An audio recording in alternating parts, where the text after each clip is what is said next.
Welcome to village study centre. நம்ம பாலிட்டியில previous year questions வரிசையா பார்த்துட்டு இருக்கோம்.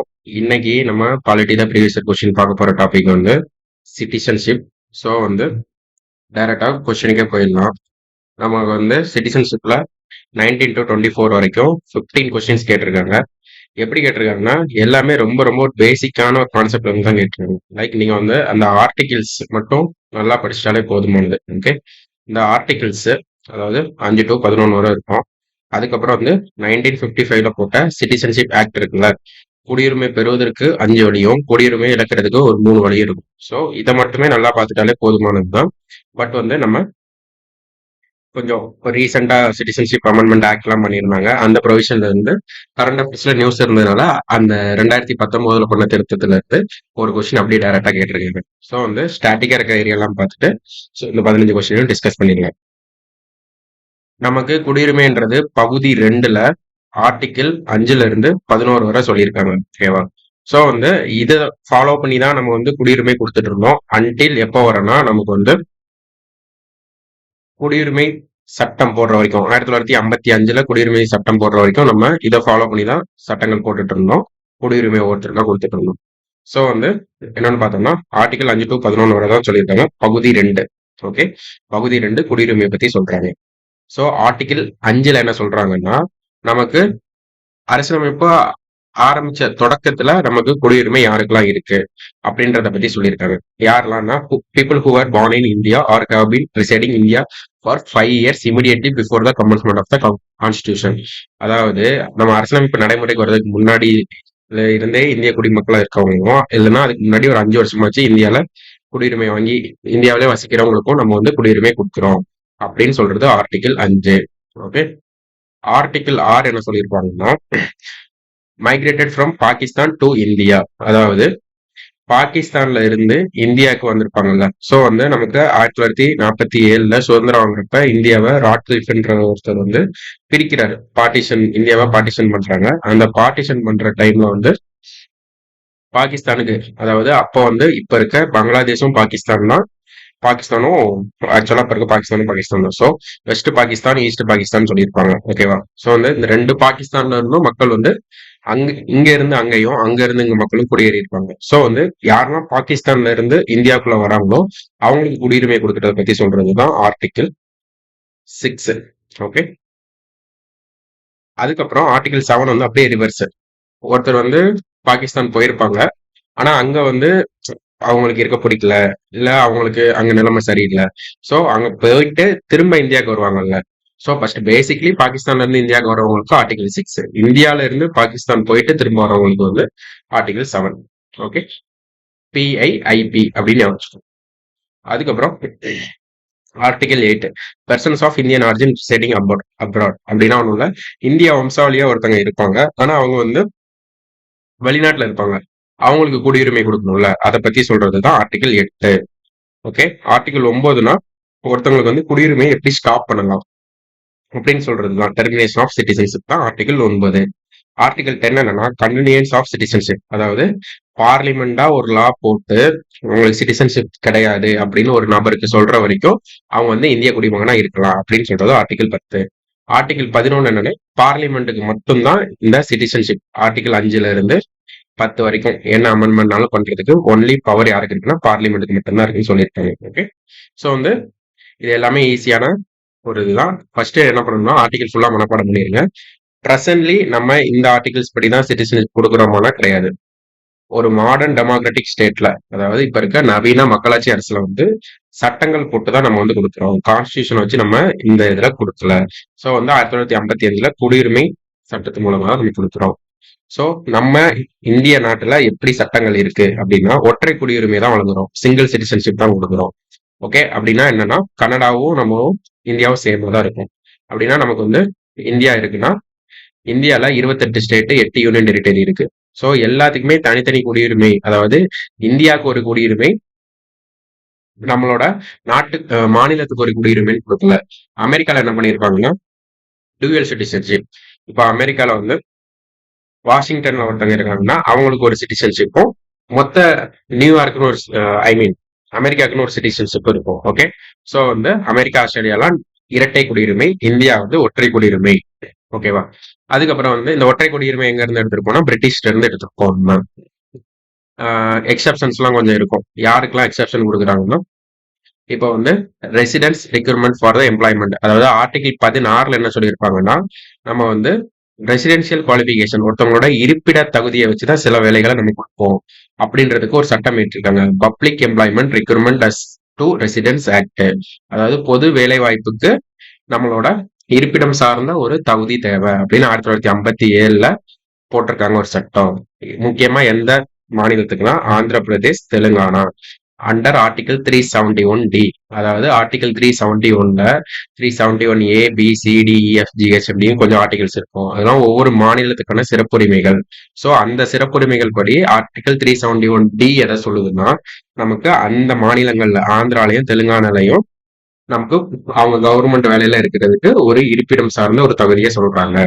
ஸோ அங்க அப்புறம் ஹிமாச்சல் பிரதேஷ்க்கு 371 ஐ சொல்லியிருப்பாங்க. ஸோ மணிப்பூருக்கு ஒன்று சொல்லியிருப்பாங்க, திரிபுராக்கு ஒன்று சொல்லியிருப்பாங்க. ஸோ இது எல்லாமே நம்ம லேட்டரா பாக்குறப்ப ஸ்பெஷல் ப்ரொவிஷன்ஸ் டு ஸ்டேட்ஸ் அப்படின்னு ஒரு டாபிக் பார்ப்போம். அதுல வந்து ஃபுல்லா டிஸ்கஸ் பண்ணிடலாம். அதுக்கப்புறம் டிஸ்கிரிமினேஷன் பேஸ்ட் ஆன் ரெசிடென்ஸ், அதாவது நம்ம ஆர்டிகல் 15ல படிச்சிருக்கோம். Religion, race, caste, sex, place of birth, அதாவது மதம், மொழி, இனம் அதெல்லாம் சார்ந்து யாரையுமே நம்ம ஆக்சுவலா மொழி வராது. ரிலிஜியன், ரேஸ் மதம், இனம், சாதி, பாலினம், பிறப்பிடம் அடிப்படை, இது மூலமா நமக்கு யாருக்குமே பாகுபாடு காட்டக்கூடாதுன்னு சொல்லியிருப்பாங்க. ஆனா வந்து எக்ஸப்ஷன் கொடுத்திருக்காங்க இந்த ஆர்டிகல் 16 படி இந்த ஸ்டேட்ஸ்க்கெல்லாம். Okay. Production of tribal interest, article 19ல நம்ம வந்து என்ன சொல்லியிருப்பாங்கன்னா, ஃப்ரீடம்ல நம்ம எங்கனாலும் போய் வசிக்கலாம்னு சொல்லியிருப்பாங்க. ஆனா சில பாதுகாக்கப்பட்ட ட்ரைபல், அந்த பழங்குடியின மக்கள் வாழ்ற இடத்துல நம்ம போய் வசிக்க முடியாது. ஸோ இதெல்லாம் நமக்கு வந்து தடை செய்யப்பட்டிருக்காங்க. இதுதான் விதிவிலக்குகள்னு சொல்லலாம். ஓகே. ஒரே குடியுரிமை நம்ம நாட்டுல இருந்தாலுமே இந்த மாதிரி எல்லாம் கொடுத்தாங்க. இதுக்கு முன்னாடி ஜம்மு காஷ்மீரை வந்து நம்ம இப்போ ரீஆர்கனைசேஷன் ஆக்ட் போடுறதுக்கு முன்னாடி ஜம்மு காஷ்மீர்ல போய் ஒரு இந்திய குடிமகன் போய் இடம் வாங்க முடியாது. அதை மாத்தினது அந்த ஆக்ட் தான். ஸோ அந்த மாதிரி தான் இதுவும். அதுக்கப்புறம் எலிஜிபிலிட்டி ஃபார் த பிரசிடென்ட், அதாவது இது கொஸ்டினா கேட்கலாம். நம்மளோட குடியரசுத் தலைவரா வர்றதுக்கு வந்து இந்திய குடிமகனா இருக்கணும்னு நம்ம முதல் தகுதி படிச்சிருக்கோம். போத் சிட்டிசன்ஸ் பை, அதாவது சிட்டிசன் பை பர்த், நம்ம பிறப்பின் மூலமா ஒரு இந்தியனா இருந்தாலும் ஆகலாம். நேச்சுரலைசேஷன், இயல்புரிமை மூலமா நம்ம இந்திய குடியுரிமை வாங்கினாலும் ஆகலாம். ஆனா யூஎஸ்ஏல அப்படி கிடையாது. அவங்க சிட்டிசன்ஸ் பை பர்த், பிறப்பின் அடிப்படையிலேயே அமெரிக்கனா இருந்தா மட்டும்தான் அமெரிக்கால பிரசிடென்டா ஆக முடியும். ஸோ இந்த ரெண்டு டிஃபரன்ஸும் பார்த்துக்கோங்க. அப்புறம் ட்ரிபுனல் எம்பவர்மெண்ட், ட்ரிபுனல்னா தீர்ப்பாயங்கள்னு சொல்லுவாங்க. மினிஸ்ட்ரி ஆஃப் ஹோம் அஃபேர்ஸ், உள்துறை விவகார அமைச்சகம் வந்து ஃபாரினர்ஸ் ட்ரிபுனல் ஆர்டர், அதாவது வெளிநாட்டவர் தீர்ப்பாய ஆணை 1964ல ஒரு சட்ட திருத்தம் பண்றாங்க. பண்ணி டிஸ்ட்ரிக்ட் மேஜிஸ்ட்ரேட், மாவட்ட மேஜிஸ்ட்ரேட் கிட்ட அந்த பவரை கொடுத்துடுறாங்க. என்னன்னா அவங்க தான் இண்டிவிஜுவலா வந்து இல்லீகலி உள்ள இருக்காங்களா இல்லைன்னா அவங்க ஃபாரினர்ஸா இருக்காங்களான்னு சொல்லிட்டு டிசைட் பண்ற அத்தாரிட்டியை கொடுப்பாங்க. ஓகே. ஸோ வந்து நம்ம கான்ஸ்டியூஷன்ல படிச்சிருக்கோம். ஒவ்வொருத்தரை படிக்கிறப்போ இவங்கெல்லாம் இந்திய குடிமகனா இருக்கணும்னு யாரெல்லாம் சொல்றாங்கன்னா, சுப்ரீம் கோர்ட் ஜட்ஜு, அப்புறம் ஹைகோர்ட் ஜட்ஜஸ்க்காக தான் சொல்லியிருப்பாங்க. President of India, vice president of India, governor, MLA, MP, attorney general, advocate general. So இவங்க எல்லாருமே இந்தியன் சிட்டிசனா இருந்தாதான் அந்த பொறுப்புலாம் வகிக்க முடியும். Okay. Comparison between citizen and aliens, நம்ம குடிமக்களுக்கும் வெளிநாட்டவருக்கும் உள்ள வித்தியாசம் என்ன? ஓகே. டெஃபினிஷன், இவங்க யாருன்னா full members of the Indian state, நம்ம இந்திய நாட்டுல ஒரு முழு நேர உறுப்பினரா இருப்பாங்க. இவங்க வந்து வேற ஊர்ல இருந்து வேற ஊர்ல வசிக்கிற ஒரு மக்களா இருப்பாங்க. ஓகே. வேற வெளிநாட்டு குடியுரிமை பெற்றவங்களா இருப்பாங்க. நமக்கு வந்து எது மூலமா அக்யூசேஷன் அண்ட் லாஸ் நடக்குதுன்னா, குடியுரிமை பெறுறோம் இல்லைன்னா இழக்கிறோம்னா சிட்டிசன்ஷிப் ஆக்ட் 1955 மூலமா தான் நம்ம பெறுறோம். ஓகே. நமக்கு இருக்க உரிமைகள் என்னன்னா எல்லா சிவில் அண்ட் பொலிட்டிக்கல் ரைட்ஸ், அதாவது குடிமை உரிமைகளையும் அரசியல் உரிமைகளையும் நமக்கு கிடைக்குது. ஓகே. ஆனா அவங்களுக்கு வந்து எல்லா சிவில் அண்ட் பொலிட்டிக்கல் ரைட்ஸும் கிடைக்காது. ஓகே. அவங்க வந்து கேட்டகரி வந்து எப்படி பண்ணி வச்சிருப்பாங்கன்னா, ஃப்ரெண்ட்லி ஏலியன், எனிமி ஏலியன், அதாவது நம்மளோட நட்பு நாட்டுல உள்ள வெளிநாட்டவர்கள், நம்மளோட எதிரி நாட்டுல உள்ள வெளிநாட்டவர்கள். ஸோ வந்து நட்பு நாட்டுல இருக்கவங்களுக்கு வந்து சில ரைட்ஸ் கிடைக்கும். ஓகே. எந்த ரைட்ஸ் எல்லாம் தவறுனா, நமக்கு எந்த ரைட்ஸ் எல்லாம் கிடைக்கும்னா, 15, 16, 19, 29, 30 ஆர்டிகிள்ல நம்ம அன்னைக்கே படிச்சோம் ஃபண்டமெண்டல் ரைட்ஸ்ல. ஸோ இதுல இருக்க எல்லா ரைட்ஸும் ஒன்லி ஃபார் இந்தியன் சிட்டிசன்ஸ். இதை தவிர மீதி உள்ள ஃபண்டமெண்டல் ரைட்ஸ்லாம் யாருக்கு கிடைக்கும்னா நம்மளோட நட்பு நாடா இருக்க வெளிநாட்டவருக்கு, ஃப்ரெண்ட்லி ஏலியன்ஸ்க்கு தான் கிடைக்கும். எனிமி ஏலியன்ஸ்க்கு வந்து கிடைக்காது. முக்கியமா ஆர்டிகல் 22 கிடைக்காது. ஓகே, அதாவது தடுப்பு காவல்ல வைக்கிறதுக்கான வைப்பதற்கு எதிரான உரிமை வந்து எனிமி ஏலியனுக்கு கிடையாது. டியூட்டிஸ் நமக்கு வந்து பே டாக்ஸஸ், ரெஸ்பெக்ட் நேஷனல் பிளாக், இது எல்லாமே எங்கன்னா 51(7) சொல்லியிருக்க அடிப்படை கடமைகள் ஒன்லி ஃபார் இந்தியன் சிட்டிசன்ஸ். அவங்களுக்கு வந்து அது கிடையாது. ஓகே, அப்புறம் குடியுரிமை சட்டம் 1955. இது வந்து நமக்கு என்னன்னா 5 வழியில குடியுரிமை பெறுவதையும் 3 வழியில குடியுரிமை இழக்கதையும் சொல்றாங்க. இது வரைக்கும் ஒரு நிறைய டைம் அமெண்ட்மெண்ட் பண்ணியிருப்பாங்க. கிட்டத்தட்ட ஒரு 9 டைம். 1, 2, 3, 4, 5, 6, 7, 8, 9, 87, 60, 85, 86, 92, 2003, 2005, 2015, 2019. லாஸ்டா பண்ணது 2019 பண்ணியிருக்காங்க. அப்புறம் நம்ம இனிஷியலா காமன்வெல்த் கண்ட்ரில உள்ள சிட்டிசன்ஷிப் நம்ம வச்சிருக்கோம். அதை எப்போ ரிமூவ் பண்ணாங்கன்னு கேட்டாங்கன்னா 2003 அமெண்ட்மெண்ட்ல ரிமூவ் பண்ணியிருப்பாங்க. ஸோ இது ஒரு ஃபேக்ட் தான். அப்புறம் 5 வழியில குடியுரிமை பெறலாம்னு சொல்லியிருக்கோமா, அந்த 5 உரிமையில இருந்தால் பை பர்த் செக்ஷன் 3. ஓகேவா, இந்த டேட்லாம் பார்த்துக்கோங்க. உங்களுக்கு 8th ஸ்டாண்டர்ட் எஸ்சிஆர்டியில இந்த குடியுரிமையை பத்தி ஒரு லெசன் இருக்கும். அதுல இருக்க அதே டேட் தான் இதுல. ஓகே, ஜனவரி 26 இருந்து ஜூலை 1 வரை, ஐ மீன் 1950 to 1987 வரை ஆட்டோமேட்டிக்கா சிட்டிசன் வந்துடும். உங்களோட பேரண்ட்ஸ் வந்து எந்த நேஷனாலிட்டியா இருந்தாலும் நீங்க இந்தியாவில பிறந்திருந்தா அவங்களுக்கு வந்து இந்திய குடியுரிமை வச்சுக்கணும். ஆனா 87 ஜூலை 1க்கு அப்புறம் உங்கள ஒரு பேரண்ட்ஸ் ஆச்சு இந்தியாவில பிறந்திருக்கணும். அப்புறம் டிசம்பர் 3, 2004 அப்புறம் என்ன பண்ணிருப்பாங்கன்னா 2 பேரண்ட்டுமே இந்தியன் சிட்டிசனா இருக்கணும். இல்லைன்னா ஏதாச்சும் ஒரு பேரண்ட் வந்து இல்லீகல் மைக்ரண்டா இல்லாம இருக்கணும் அப்படின்னு சொல்லியிருப்பாங்க. ஓகே, இதுல எக்ஸ்க்ளூஷன் யாருக்கு கொடுக்குறாங்கன்னா children of foreign diplomats and enemy aliens cannot acquire citizenship by birth. அதாவது ஃபாரின் டிப்ளமேட்ஸ் வெளிநாட்டுல இருந்து வர அந்த தூதரக அதிகாரிகள் அவங்களாம் இருப்பாங்கல்ல, அவங்களுக்கும் எனிமி ஏலியன்ஸ் எதிரி நாட்டுல உள்ளவங்களோட குழந்தைகளுக்கும் இதுல சிட்டிசன்ஷிப் பை பர்த்ல கொடுக்க முடியாது.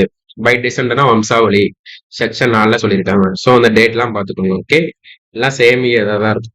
ஓகேவா, பை ரெஜிஸ்ட்ரேஷன்னா பதிவு செய்தல் மூலம். யாரு பதிவு செய்ய முடியும்னா நான் இல்லீகல் மைக்ரன்ஸ் கேன் அப்ளை. நீங்க வந்து சட்டவிரோதமா குடியேறினா அகதிகளா இருக்கக்கூடாது. அப்படி இல்லைன்னா நீங்க ரெஜிஸ்ட்ரேஷன் மூலமா பண்ணலாம். நேச்சுரலைசேஷன்னா இயல்புரிமை செக்ஷன் 6ல சொல்றாங்க. நீங்க வந்து continuous residence in India for 12 years. அதாவது நீங்க 11 அவுட் ஆஃப் 14 இயர்ஸ், நீங்க வந்து கடைசி 14 வருஷத்துல 11 வருஷம் இந்தியாவில குடியிருந்து மொத்தம் 12 வருஷம் குடியிருந்தீங்கன்னா உங்களுக்கு இயல்புரிமை மூலமா குடியுரிமை தருவாங்க. ஆனா நீங்க என்ன பண்ணணும்னா வேற எந்த நாட்டுல குடியுரிமை இருக்கீங்களோ அதை வந்து ரெனவுன்ஸ், அந்த குடியுரிமை நீங்க இழந்தா மட்டும்தான் இங்க வந்து வாங்க முடியும்.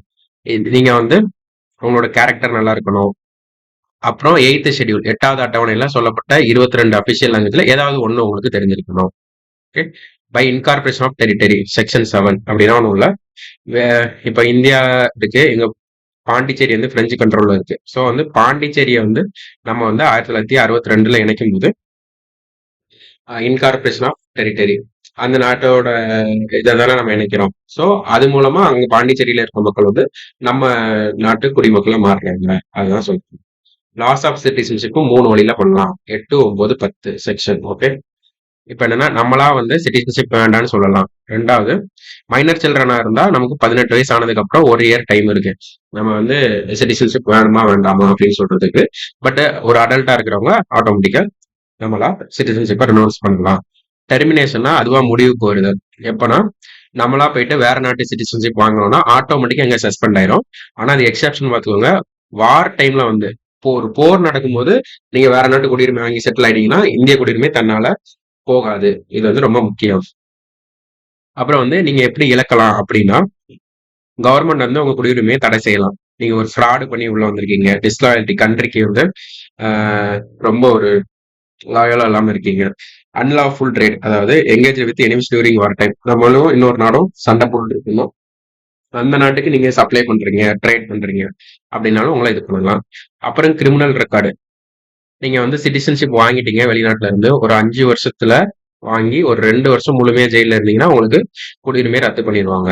ஓகே, அப்புறம் இந்தியால கண்டினியூஸ் ரெசிடென்ஸ், அதாவது ஒரு 7 வருஷத்துக்கு மேல நீங்க இந்தியால தொடர்ந்து குடியிருந்தீங்கன்னா, இந்தியா விட்டு வெளிநாட்டுல தொடர்ந்து குடியிருந்தீங்கன்னா அவங்களுக்கு வந்து குடியுரிமை ரத்து பண்ணிடுவாங்க. இது யாருக்கெல்லாம் பொருந்தாதுன்னா ஸ்டூடெண்ட்ஸ்க்கு பொருந்தாது, கவர்மெண்ட் எம்ப்ளாய்ஸ்க்கு பொருந்தாது, இன்டர்நேஷனல் ஆர்கனைசேஷன் மெம்பர்ஸ்க்கு பொருந்தாது. ஓகே, அதுக்கப்புறம் சிட்டிசன்ஷிப் அமெண்ட்மெண்ட் ஆக்ட், இதான் ரீசெண்டா லேட்டஸ்டா பண்ண அமெண்ட்மெண்ட் 2019 பண்ணியிருக்காங்க.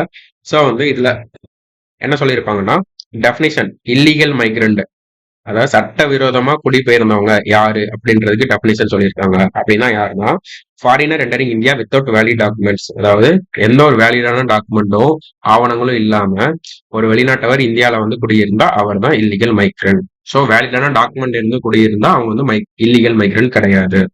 Prohibition, illegal migrants cannot அக்யூர் Indian citizenship, அவங்களுக்கு வந்து இப்படி வேலிடான டாக்குமெண்ட் இல்லாம உள்ள வராங்கல்ல, அவங்களுக்கு வந்து இந்திய குடியுரிமை கொடுக்க மாட்டோம் அப்படின்னு சொல்றதுதான் 2019 act. Okay, citizenship for persecuted migrants, இப்போ வந்து அவங்களுக்கு குடியுரிமை வேணும் அப்படின்னா என்ன பண்ணலாம், சில விதிவிலக்குகள் சொல்றாங்க யாருக்கெல்லாம் கொடுக்கலாம் அப்படின்றப்ப, ஹிந்து, சிக்ஸ், புத்திஸ்ட், ஜெயின்ஸ், பார்சி, கிறிஸ்டியன்ஸ், நல்லா பார்த்துக்கோங்க, முஸ்லீம் இன்க்ளூட் ஆகல. ஸோ எந்த ரிலிஜன் இன்க்ளூட் ஆகலன்னு கேட்கலாம், முஸ்லீம்ஸ் வந்து இன்க்ளூட் ஆகல. எந்த நாடுகள்ல இருந்து முக்கியமா சொல்றாங்கன்னா, ஆப்கானிஸ்தான், பங்களாதேஷ், பாகிஸ்தான். ஸோ இந்தியாவை சுத்தி இருக்க 3 முஸ்லீம் அதிகம் உள்ள நாடுகள் ஆப்கானிஸ்தான், பங்களாதேஷ், பாகிஸ்தான்ல இவங்கெல்லாம் மைனாரிட்டியா இருப்பாங்க. ஓகேவா, அங்க வந்து முஸ்லீம் மெஜாரிட்டியா இருக்காங்க. ஸோ இவங்கெல்லாம் மைனாரிட்டியா இருக்காங்க. ஸோ அவங்க வந்து டிசம்பர் 31, 2014 முன்னாடி வந்திருந்தா அவங்களுக்கு வந்து குடியுரிமை வழங்கலாம் அப்படின்னு சொல்லியிருக்காங்க. ஓகே, அதுக்கப்புறம் இன்னொன்று முக்கியமானது, நம்ம மேல 11 இயர்ஸ் பார்த்தோமா, ஸோ வந்து 11 இயர்ஸ் அவுட் ஆஃப் 14 இயர்ஸ்ல இருந்ததை நமக்கு வந்து இப்போ கம்மி பண்ணிட்டாங்க. அந்த 11 இயர்ஸ் நீங்க இருக்க வேண்டாம், 5 வருஷம் இருந்தாலே போதும், உங்களுக்கு நாங்கள் குடியுரிமை தரணும் எளிமையாக்கியிருக்காங்க. ஸோ வந்து அந்த மாதிரி ரெஃப்யூஜிஸ், அகதிகளா வந்தவங்களுக்கு வந்து இது ஒரு நல்ல விஷயம். அதுக்கப்புறம் எக்ஸ்க்ளூஷன், எதெல்லாம் விதிவிலக்கு இல்லைன்னா தவிர்க்கிறாங்க அப்படின்னா, ட்ரைபல் ஏரியாஸ், இதெல்லாம் அமெண்ட்மெண்ட் எங்க அப்ளை ஆகாதுன்னா, அஸ்ஸாம், மேகாலயா, மிசோரம், திரிபுரா, இதெல்லாம் 6வது ஷெட்யூல்ல இருக்க 6வது அட்டவணையில இருக்க மாநிலங்கள். ஓகே, ஏடிஎம் ஸ்கொயர்னு சொல்லுவோம்ல, ஸோ அங்க வந்து இது அப்ளை ஆகாது. கேட்கலாம் கொஸ்டின், 6வது அட்டவணையில இருக்கிறதுக்கு இந்த சிட்டிசன்ஷிப் அமெண்ட்மெண்ட் ஆக்ட் அப்ளை ஆகாது. இன்னர் லைன் ஏரியாஸ், அதாவது உள்நாட்டிலேயே நம்ம வந்து சில மாநிலங்களுக்கு போகணும்னா நம்ம வந்து பர்மிஷன் வாங்கிட்டு தான் போகணும், அதுதான். So Bengal eastern frontier regulation 1873, அந்த சட்டத்தின்படி, அந்த ரெகுலேஷன் படி அருணாச்சல் பிரதேஷ், மிசோரம், மணிப்பூர், நாகாலாந்து, ஓகே, மிசோரம் இங்கே இருக்கும், இங்கே இருக்கும். ஓகே, ஸோ வந்து இங்கெல்லாம் போறதுக்கும் இந்த சிட்டிசன்ஷிப் அமெண்ட்மெண்ட் ஆக்ட் எக்ஸ்க்ளூட் பண்ணியிருக்காங்க, இது வந்து இங்க அப்ளை ஆகாது. அதுக்கடுத்து நமக்கு தெரிய வேண்டியது ஒரு 3 விஷயம் தெரியணும். NRI, BIO, OCI card holder அப்படின்னா ஒன்றும் இல்லை. என்ஆர்ஐனா இந்திய பாஸ்போர்ட் வச்சுட்டு இருந்துட்டு இந்திய சிட்டிசன் தான், வெளிநாட்டுல வேலைக்கோ படிப்புக்கோ போயிருப்பாங்க, அவங்க தான் என்ஆர்ஐ. அடுத்து பெர்சன்ஸ் ஆஃப் இந்தியன் ஆரிஜின்னா இந்திய வம்சாவளி. அப்புறம் ஓவர்சீஸ் சிட்டிசன்ஸ் ஆஃப் இந்தியான்னா புதுசா ஒண்ணு கொண்டு வந்திருப்பாங்க, வெளிநாட்டுல வாழ்ற ஒரு இந்திய குடிமகன் சொல்லி. ஆனா அந்த வெளிநாட்டு குடியுரிமை தான் வச்சிருப்பாங்க, ஆனா அவங்க இந்தியா ஒரு சாஃப்ட் டயஸ்போரான்னு சொல்லுவாங்க. அவங்க வந்து இந்தியாவுக்கு அடிக்கடி வந்துட்டு போகவும் ஒரு நல்ல ரிலேஷன்ஷிப் வேணும் வச்சிருப்பாங்க. நம்ம தமிழ்நாடு கவர்மெண்ட்டுமே வேர்களை தேடி அப்படின்னு சொல்ற ஸ்கீம்லாம் ஃபாரினர்ஸ்க்கு வச்சிருக்காங்க. ஸோ அவங்க மூலமா நம்ம எக்கனாமிக் கான்ட்ரிபியூஷன் இருக்கும், கல்ச்சுரல் சேஞ்ச் இருக்கும், ஒரு பந்தம் விட்டு போகாம இருக்கும் அவங்க வெளிநாட்டுக்கு போறவங்க. ஸோ அந்த இனிஷியேட்டிவ் தான் ஓசிஐ. இப்போ பெர்சன்ஸ் ஆஃப் இந்தியன் ஆரிஜினை வந்து இப்போதைக்கு இல்ல, எப்பனா 2015 ஜனவரி 9ல இருந்து மெர்ஜ் பண்ணிட்டாங்க. இப்போ பிஐஓ, ஓசிஐ ரெண்டும் சேர்ந்து ஓவர்சீஸ் சிட்டிசன்ஸ் ஆஃப் இந்தியா அப்படின்ற ஒரு டெர்மினாலஜி மட்டும்தான் இருக்கு. ஓகே, ஸோ இதை வந்து நம்ம பிரிச்சு பார்த்தோம்னா ஒவ்வொருத்தருக்கும் டெஃபினிஷன், விசா ரெக்யூர்மெண்ட் வேணுமா, இதெல்லாம் பார்த்துட்டா சின்னதா காதால மட்டும் கேட்டுக்கோங்க. Indian citizens residing outside India holding and Indian passport, இதுதான் என்ஆர்ஐ. வெளிநாடு வாழ் இந்தியர்னா நமக்கு இந்திய குடிமகன் தான், ஆனா வெளிநாட்டுல வாழ்வாங்க. அடுத்து பெர்சன்ஸ் ஆஃப் இந்தியன் ஆர்ஜினா அவங்களோட மூதாதையர்கள் வந்து இந்தியன் ஆர்ஜினா இருப்பாங்க, ஆனா கரண்ட்லி ஒரு ஃபாரின் சிட்டிசன்ஸ், வெளிநாட்டு குடியுரிமை வச்சிருப்பாங்க. Overseas citizens of India card ஹோல்டர்னா இவங்க வந்து நம்ம சிட்டிசன்ஷிப் ஆக்ட் 1955 பார்த்தோமா, குடியுரிமை சட்டம் 1955 படி ரிஜிஸ்டர் பண்ணி. சரி, இந்தியா வர்றதுக்கு யாருக்கெல்லாம் விசா வேணும்னா என்ஆர்ஐக்கு விசா தேவையில்லை, பெர்சன்ஸ் ஆஃப் இந்தியன் ஆரிஜினுக்கு விசா தேவை. ஓவர்சீஸ் சிட்டிசன் ஆஃப் இந்தியாவுக்கு can visit India without visa for life, அவங்க வாழ்நாள் முழுவதும் இந்தியாவுக்கு வந்துட்டு போறதுக்கு விசா தேவையில்லை. ஸோ பிரசன்ட்லி இது இல்லை. ஸோ வந்து இப்போ இந்த 2 பேர்த்துக்குமே விசா தேவை இல்லை, இதான் நம்ம புரிஞ்சுக்கணும். ரெஜிஸ்ட்ரேஷன் வித் லோக்கல் போலீஸ், நீங்க 180 நாளுக்கு உள்ள இருக்கீங்கன்னா, அதாவது ஒரு 6 மாசம் உள்ள இருக்கீங்கன்னா லோக்கல் போலீஸ்ல சொல்ல வேணாம். ஆனா இவங்க கண்டிப்பா சொல்லணும். இப்போதைக்கு இவங்க இந்த டேம் இல்ல. பட் இவங்களுமே சொல்ல தேவையில்லை. ஆனா 180க்கு நாள் மேல இருந்தா நம்ம என்ஆர்ஐ சொல்லணும். ஓசிஐ கார்டு ஹோல்டர் சொல்ல தேவையில்லை. Benefits available to Indian citizen subject to government notification. நமக்கு வந்து இந்தியன் சிட்டிசனுக்கு என்னெல்லாம் இருக்குமோ அதெல்லாம் என்ஆர்ஐக்கும் கிடைக்கும். இவங்களுக்கு அந்த பெனிஃபிட்ஸ் கிடையாது. ஸோ இவங்களுக்கு என்ன பெனிஃபிட்ஸ்லாம் இருக்குன்னா multiple life long visa, exemption from FRRO registration, parity with NRIs, excluding agriculture plantation, inter country adaptation, parity in domestic airfare அப்படின்னா ஒன்றும் இல்லை. இவங்களும் நம்மளோட இதெல்லாம் சொல்லலாம். ஆனா பப்ளிக் ஆஃபீஸை ஹோல்ட் பண்ண முடியாது, எந்த கவர்மெண்ட் வேலையில இருக்க முடியாது, ஃபார்மிங் லேண்டா வாங்க முடியாது, விவசாய நிலங்களை இவங்களால வாங்க முடியாது, கவர்மெண்ட் வேலையில இருக்க முடியாது, ஓட் போட முடியாது. இந்த மாதிரி ரெஸ்ட்ரிக்ஷன்லாம் இவங்களுக்கு இருக்கும். அதுதான் சொல்லியிருக்காங்க. ஆக்டிவிட்டிஸ் இன் இந்தியானா எல்லா ஆக்டிவிட்டிஸும் பண்ணலாம். இங்க விசால என்ன சொல்லியிருக்காங்களோ அதை தான் பண்ண முடியும். இவங்களும் எல்லா ஆக்டிவிட்டிஸும் பண்ணணும்னா மேற்குறிப்பிட்டது பண்ண முடியாது. அதுக்கப்புறம் ரிசர்ச் பண்ண முடியாது, எந்த ஒரு ஆய்வுங்க பண்ண முடியாது. ரிசர்ச் பண்ணணும்னா இவங்க வந்து ஸ்பெஷல் பர்மிஷன் வாங்கணும். யாருன்னா ஓசிஐ கார்டு ஹோல்டர்ஸ். அடுத்து சிட்டிசன்ஷிப் எலிஜிபிலிட்டி இருந்தா இவங்க இந்தியன் சிட்டிசன்ஸ் தான். இவங்க 7 வருஷம் இந்தியாவில இருந்தா ரெஜிஸ்டர் பண்ணி வாங்கிக்கலாம். ஸோ இந்த ப்ரொவிஷனே கிடையாது, இருந்தாலும் நமக்கு முன்னாடி கொடுத்தனால பாக்குறோம். After 5 years OCI and 12 months residence eligible for Indian citizenship. அதாவது என்னன்னா ஓசிஐ கார்டு வாங்கின 5 வருஷத்துக்கு அப்புறம் ஒரு 12 மாசம் இங்கே இருந்தாங்கன்னா அவங்க இந்தியன் சிட்டிசன்ஷிப்க்கு எலிஜிபிள் ஆயிடுவாங்க. ஸோ இதுதான் 3 பேர், என்ஆர்ஐ, பிஐஓ, ஓசிஐ கார்டு ஹோல்டர்ஸோட இது. இப்போ வந்து எப்பெல்லாம் ஒரு ஓசிஐ ரெஜிஸ்ட்ரேஷன் வந்து கேன்சல் பண்ணுவாங்க அப்படின்னா நம்ம சென்ட்ரல் கவர்மெண்ட் தான் பண்ணுவாங்க. ஹோம் மினிஸ்ட்ரி முக்கியமா ஃப்ராட் பண்ணாங்க அப்படின்னா இது பண்ணிடுவாங்க. அதான் 5 வருஷத்துல அவங்க குடியுரிமை வாங்கி 2 வருஷம் ஜெயில இருந்தாங்க, கேன்சல் பண்ணிடுவாங்க. ஓகேவா? தேசிய பாதுகாப்பு தேவைப்பட்டுச்சுன்னா பண்ணுவாங்க. அதுக்கப்புறம் லீகல் வைலேஷன் அப்படின்னா அவங்க வந்து சட்டத்தை மீறினாங்க அப்படின்றதுக்காக அவங்களுக்கு வந்து இந்த ஓசிஐ கார்டை வந்து நம்ம கேன்சல் பண்ணலாம். உதாரணமா என்ன சொல்லலாம்னா ட்ரேடட் வித் எனிமி ஏலியன், எதிரி நாட்டோட வாணிகம் பண்றப்ப அவங்களுக்கு இத நம்ம நிறுத்தி வைக்கலாம், இல்லைன்னா ஓசிஐ ரெஜிஸ்ட்ரேஷனை தடை செய்யலாம். அதுக்கப்புறம் உங்களுக்கு எடுத்த உடனே தடை செய்ய முடியுமானா முடியாது. ஹியர்டு பிஃபோர் கேன்சலேஷன், அவங்க வந்து கோர்ட்ல போயோ இல்லைன்னா ரெஸ்பெக்டிவ் அத்தாரிட்டி கிட்ட போயோ அவங்க வந்து மனு செய்யலாம், முறையிடலாம். அதுக்கு ஒரு விசாரணை நடத்தி அதுக்கப்புறம் தான் பண்ணுவாங்க. ஸோ இவ்வளவுதான் மொத்தமா சிட்டிசன்ஷிப்னா என்னன்னு சொல்லிட்டு இம்பார்ட்டன்டான பார்ட்ஸ் எல்லாமே நம்ம பார்த்துட்டோம். ஸோ வந்து டைரக்டா இந்த 15 கொஸ்டின்ஸும் டிஸ்கஸ் பண்ணிடலாம். ஃபர்ஸ்ட் நான் சொன்ன மாதிரி இதுல நம்ம படிக்க வேண்டியது ஆர்டிகல்ஸ் தான். ஓகேவா? ஸோ வந்து ஆர்டிகிள்ஸ் நல்லா படிச்சுட்டு ஆர்டிகிள் இருக்க ப்ரொவிஷன்ஸ் நல்லா பார்த்துடணும். அப்புறம் 1955 இந்த சட்டம் இருக்குல்ல, அந்த சட்டத்துல குடியுரிமை பெறுறதுக்கு ஒரு 5 வழியும் இழக்கிறதுக்கு ஒரு 3 வழி இருக்கும். அந்த 5, 3 என்ன நல்லா பார்த்துட்டாலே அவங்க இந்த 15 கொஸ்டின்ல 12, 10 கொஸ்டின் வந்து அதுல இருந்து தான் கேட்டிருக்காங்க. ரீசெண்டா இப்ப பண்ண அமெண்ட்மெண்ட்ல இருந்து ஒரு 2 கொஸ்டின் கேட்டிருக்காங்க. ஸோ வந்து அவ்வளவுதான் இதுல கொஸ்டின் ஏரியாவே இது வரைக்கும் கேட்டது. ரொம்ப ஈஸியான ஏரியா, என்ன கேட்டாலுமே ஃபுல் மார்க் வந்துக்கலாம். ஃபர்ஸ்ட் கீழ்கண்டவற்றை பொறுத்துக, டைரக்டா கேட்டிருக்கான் ஆர்டிகிள் வச்சு. ஸோ வந்து நம்ம ஆர்டிகல் 5 சிட்டிசன்ஷிப் அரசியலமைப்பு ஆராய்ச்சி மீது உள்ளது. அப்புறம் பாகிஸ்தான் டு இந்தியா, அப்புறம் இந்தியா டு பாகிஸ்தான், அதுக்கடுத்து இந்தியாவில் வந்தவங்க, அடுத்து இந்தியன் ஆர்ஜின் வெளிநாட்டில் இருக்கவங்க, அடுத்து சிட்டிசன்ஷிப் வந்து இழக்கிறவங்க, அடுத்து கண்டினியூட்டி, பார்லிமெண்ட் கேன் நெட்டலாம். ஸோ இதை வந்து நீங்க அப்படியே மேட்ச் பண்ணீங்கன்னா உங்களுக்கு 3, 4, 1, 2. ஓகே, அடுத்த ஒரு ஆர்டிகல் தான் கேட்டிருக்காங்க. குடியுரிமை பெறுவது அல்லது நீக்கம் செய்வது ஏதேனும் பாராளுமன்றத்தில் சட்ட உறுப்பின் மூலம் ஆகிறது. அதாவது எந்த ஆர்டிகல்ல வந்து குடியுரிமை பெறுதல் எழுத்தலை பத்தி பார்லிமெண்ட் சட்டம் இயற்றலாம் அப்படின்னு கேட்கறது ஆர்டிகல் 11. எந்த பகுதினா பார்ட் 2. ஓகேவா? Part 5 union government, part 6 state government, part 1 union and territory, அதை பத்தி சொல்றாங்க. பார்ட் 2 தான் குடியுரிமை பத்தி சொல்றாங்க. ஸோ மறுபடியும் அதே கொஸ்டின் தான். ஆர்டிகல் வந்து தெளிவா பார்த்துட்டா போட்டுக்கலாம். சிட்டிசன்ஷிப் எந்த ஆர்டிகல் கீழே வரும்னா 5 to 11. குடியுரிமை பெறும் வழிகள் அப்படின்னு கேட்கிறப்ப நமக்கு எதெல்லாம் கேட்கணும்? பிறப்பின் மூலம் பெறலாம், மரபொழி பெறலாம், ரெஜிஸ்ட்ரேஷன் மூலம் பெறலாம், நேச்சுரலைசேஷன் மூலமாகவும் பெறலாம். ஓகேவா? நமக்கு வந்து ABCD. அது போக 5வதா என்னன்னா இன்கார்பரேஷன் ஆஃப் டெரிட்டரி, அதாவது பிராந்தியங்களை இணைப்பதன் மூலமும் குடியுரிமை பெறலாம். பாண்டிச்சேரி இணைச்ச மாதிரி. மறுபடியும் ரிப்பீட்டட் கொஸ்டின் தான். எந்த சூழ்நிலையும் போது ஒரு குடியுரிமை நீக்க முடியாது அட் த டைம் ஆஃப் வார். நம்ம பார்த்தோம்ல, எக்ஸப்ஷன் வந்து வார் டைம்ல வந்து நம்ம இன்னொரு நாட்டுல போய் குடியுரிமை வாங்கிட்டா ஆட்டோமேட்டிக்கா ஆக்சுவலான நார்மல் சுச்சுவேஷன் என்ன நடக்கும்னா, இந்தியால ஒரு வார் நடக்குது, நம்ம இன்னொரு நாட்டுல போய் குடியுரிமை வாங்கிட்டோம்னா குடியுரிமை அவங்களால நீக்க முடியாது. ஆனா வார் இல்லாத, போர் நடக்காத சமயத்துல போய் வாங்கிட்டோம்னா ஆட்டோமேட்டிக்கா நம்ம இங்க குடியுரிமை போயிடும். அதான் சொல்லியிருக்காங்க, அட் த டைம் ஆஃப் வார்.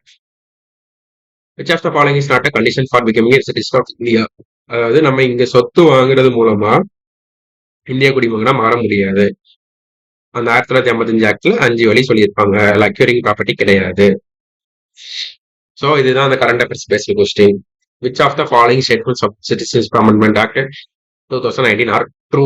எது உண்மைன்னு கேட்டிருக்காங்க. Citizenship will be granted to all the foreigners. All the foreigners கொடுத்துருக்காங்க, கிடையாது. ஓகேவா? அதெல்லாம் ரிலிஜியன் பேஸ் பண்ணி பிரிச்சிருக்காங்க. ஒரு 6 ரிலிஜன் சொல்லியிருப்பாங்க. முஸ்லீம்ஸ் எல்லாம் இன்க்ளூட் கிடையாது. ஸோ வந்து ஃபர்ஸ்ட் ஸ்டேட்மெண்ட் தப்பு. 1 வருது, ஆப்ஷன் ஏ வராது. இப்போ வந்து 2, 3, 4 செக் பண்ணணும்.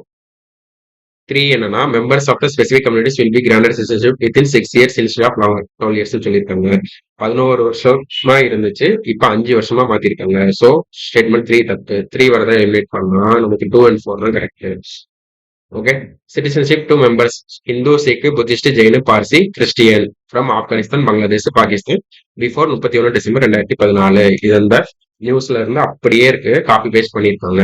ஸோ வந்து 2 correct. CAA will help to preparation of national register of citizens. அதாவது தேசிய குடிமக்களின் தேசிய பதிவேட்டை தயாரிக்கிறது சிஏ வரும்னா ஏஎஸ் மிகவும். தேசிய குடிமக்கள் பதிவேடுனா ஒன்றும் கிடையாது. நம்ம பாப்புலேஷன் சென்சஸ் எடுத்துட்டு எல்லா டீட்டெயிலும் பதிவு பண்ணி வச்சிருப்பாங்க ஒவ்வொரு குடிமகனை பத்தியும். அதை பத்தின ஒரு இதுதான். ஓகே, நமக்கு 2 and 4 true. Who are citizen choose the wrong statement. நல்லா பார்த்துக்கோங்க, தவறான கூற்றை தான் தேர்ந்தெடுக்க சொல்றாங்க. குடிமக்கள் முழு சிவில் உரிமைகள் அனுபவிக்கிறார்கள். எஸ். குடிமை உரிமைகள் அனுபவிக்கிறாங்க. அரசியல் சமூகத்தின் உறுப்பினர்கள், பொலிட்டிக்கல் கம்யூனிட்டி உறுப்பினர்கள். எஸ். குடிமக்கள் அரசியல் உரிமைகளை அனுபவிப்பதில்லை. தப்பு. ஃபாரினர்ஸ் தான் அரசியல் உரிமை கிடையாது. நம்ம குடிமக்களுக்கு அரசியல் உரிமை உண்டு. ஸோ 3வது தப்பு. குடியுரிமை பற்றி தொடர்புள்ள சட்டப்பிரிவுகள் 5 to 11. Repeated question. சட்டப்பிரிவு 5 எதை கையாளுகிறது? இந்திய குடியுரிமை. ஸோ இவ்வளவு சிம்பிளா தான் கொஸ்டினே கேட்டுறாங்க. இன் a modern democratic state, citizenship is a statutory right. ஆமா, 1955 குடியுரிமை சட்டத்துப்படி தான் ஒரு சட்ட உரிமையை தான் நம்ம வச்சிருக்கோம். ஓகே, அதாவது நாடாளுமன்ற சட்ட உரிமை. ஸோ வந்து இங்க டிரான்ஸ்லேஷன்ல கொஞ்சம் எரர் இருக்கு. ஓகேவா? ஸோ சட்ட உரிமையை தான் வச்சிருக்கோம். ஆக்சுவலா சொல்ல போனா பார்லிமெண்ட்ரி சட்ட உரிமை தான். Okay. Under the Indian citizenship act 1955 one can acquire citizenship by. So marriage வந்து அதில் சொல்லியிருக்க மாட்டாங்க. அந்த 5 ப்ரொவிஷன்ல மேரேஜ் இருக்காது. ஸோ 3 வரது எல்லாமே தூக்கிடலாம். நமக்கு ரெஜிஸ்ட்ரேஷன், டிசன், பர்த் இருக்கு. 1 to 4. கரெக்ட் ஸ்டேட்மெண்ட் கேட்டிருக்காங்க. இந்திய அரசியலமைப்பு பகுதி 4ல் உள்ள உறுப்பு 5 to 11 குடியுரிமை பற்றி குறிக்கிறது. 4 கிடையாது, 2. ஸோ வந்து 1 வர எல்லாமே தூக்கிட்டீங்கன்னா உங்களுக்கு வேற எந்த ஆப்ஷனுமே பார்க்க வேண்டாம். ஈஸியா 2 and 3 போட்டு போயிடலாம். ஸோ இவ்வளவுதான் கொஸ்டின்ஸ். நமக்கு நீங்க வந்து இந்த கான்செப்ட் படிக்க தான் உங்களுக்கு ஒரு 1/2 hour ஆகும். இதுல இருக்க கொஸ்டின்ஸ் எல்லாம் பார்க்கறதுக்கு 5 minutes கூட ஆகுது. ஸோ நல்லா படிங்க. இந்த ஏரியால வந்து எந்த கொஸ்டின் கேட்டாலுமே நம்மளால போட முடியும். நெக்ஸ்ட் வீடியோல அடுத்த டாபிக் வந்து பார்க்கலாம். Keep learning. தேங்க்யூ.